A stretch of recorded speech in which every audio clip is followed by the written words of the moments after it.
Yes, my people, as the halt, it don't happen. No, good luck, a bail, Jonathan Ahead, step aside. No allow people push you enter waiting you no go like. No allow people push you enter position where we say you consider they run to come out for that position, come put another bad person there because now you first come out, make person enter with this country turn upside down. Please don't allow people to push you because they endorse you left and right. Come feel say you go fit do the job. Just listen to wetin this man just explain because this man don explain say element dey behind this movement or rather endorsement of this Goodluck Jonathan may come become our president. People dey wey no want the betterment of this country wey dey push Jonathan to become this president. Just watch, share and drop your thoughts in the comment section.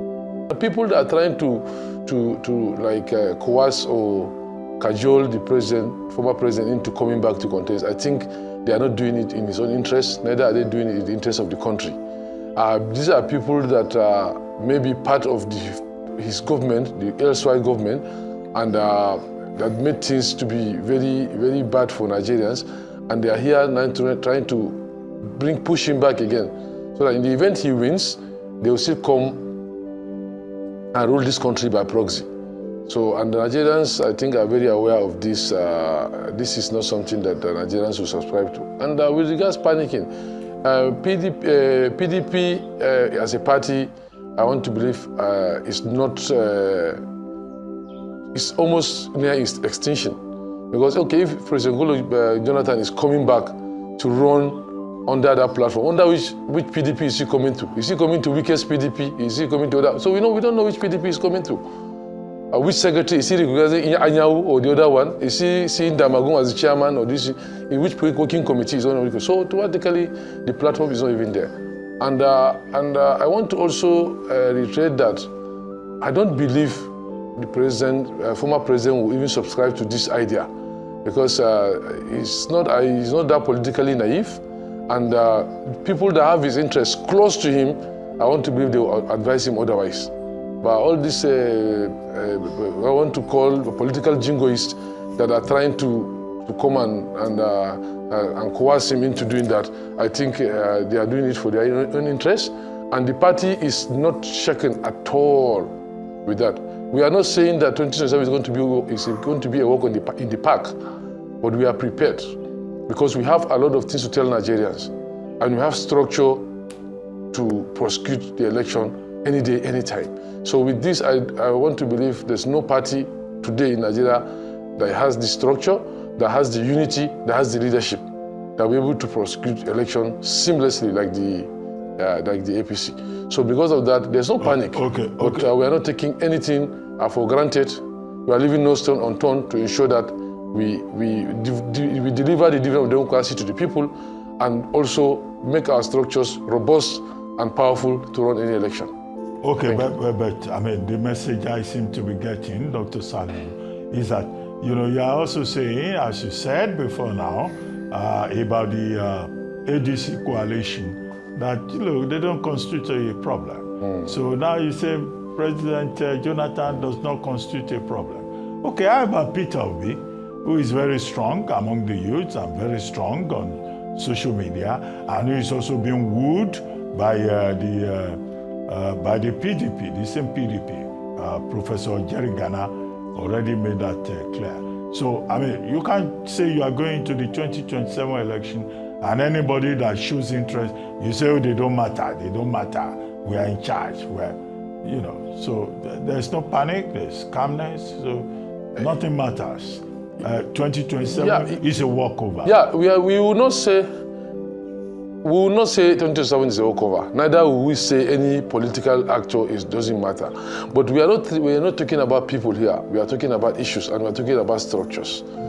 Peter Obi had a lot of followings on the social media, and it was near a revolution when he ran in 2023 for the youths.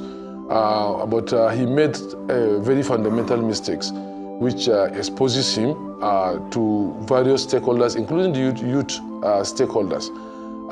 You see, politics is about selflessness, and people see through when you are being selfish. And also, as I also want to also emphasize the matter of structure. When Peter Obi ran 2023, had it been after he lost the general election.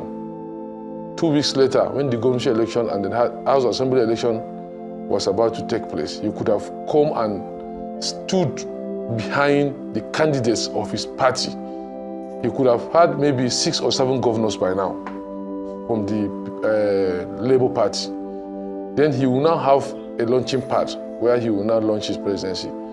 But lo and behold, all of us saw immediately he lost. We now begin to see some unholy alliances between himself and governors of other parties, which variably or invariably caused the loss of virtually all the Labour Party candidates, except Oti, who fought for himself. And even the relationship between the two is not that very cordial. So automatically that exposes Peter Obi that he was only coming to do, he's not coming with an ideology, neither is he coming with interest of any party, he's coming with his own personal interest. And that, I will tell you, a lot of stakeholders, there will not be any stakeholders consensus when it comes to backing Peter Obi today. Everybody will first of all look at his own interest before that of Peter Obi, because he has been exposed that he's not somebody that will now stand for you while he's not on the ballot. Well, so that goes to a lot of our candidates, which are not subject of discussion today. But this I will tell you, is one of the fundamental issues that Peter Obi have. And we as a party, we have explained all this, we are looking at it. So we will not say nobody matters, we will not say nobody is an issue, but what I'm saying is that our level of preparedness would allow us to be able to boast of a robust structure that will prosecute any kind of election, even if it's next week or next month that you now put the ballots. But not to say that we don't have opposition or we are underrating the opposition. Because we are not underrating the opposition, that's why we are always prepared, we are always preparing. A lot of by-elections are coming up, and if you see the level of our preparation, you will know that we are not taking anything for granted, neither we are not belittling any of our oppositions. Okay, Dr. Saliu, beyond personalities. Dr. Bati. I'm sure you are aware of the fact that, part of the narrative is that the North is saying they want power taken away from President Bola Ahmed Tinubu because he has not served their purpose, because he has not because he has disappointed them, and that they will prefer a Southerner. Any Southerner but Tinubu. And some people, analysts, are saying that that's the strongest proposition in favor of President Jonathan, who is going to spend, in any case, just 1 term. Are you concerned about that? And is it true that in the North, there's this move to say anybody else but Tinubu?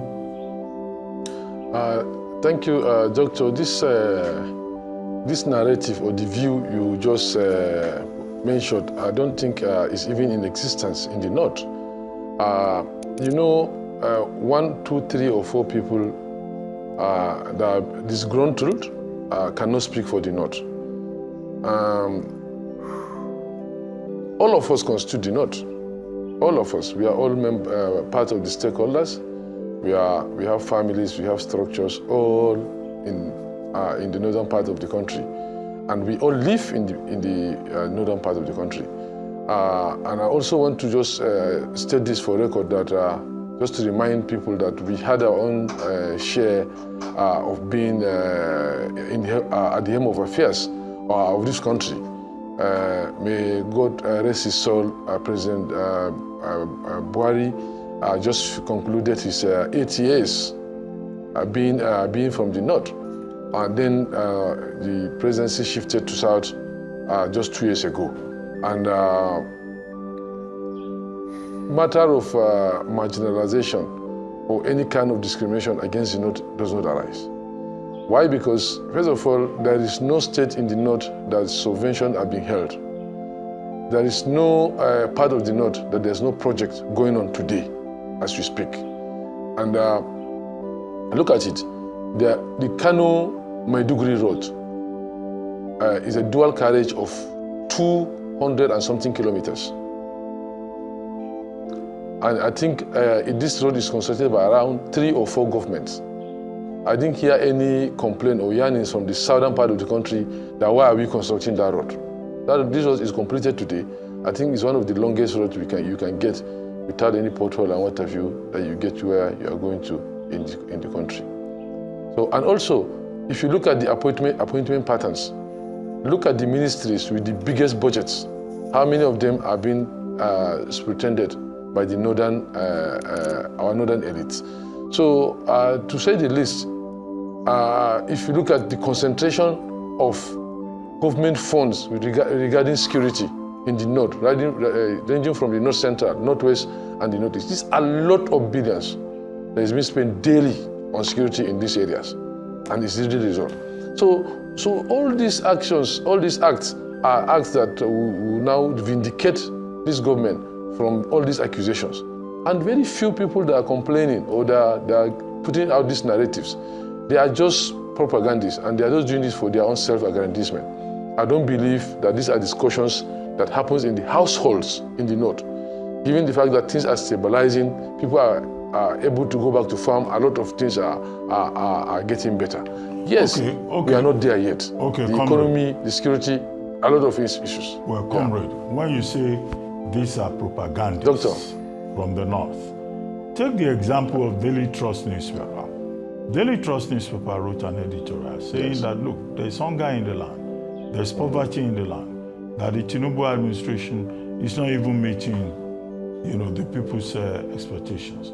Sunday Dare has responded to say this is not true, that the economic reform is doing very well and all of that. But the Daily Trust is a major newspaper in the northern part of the country.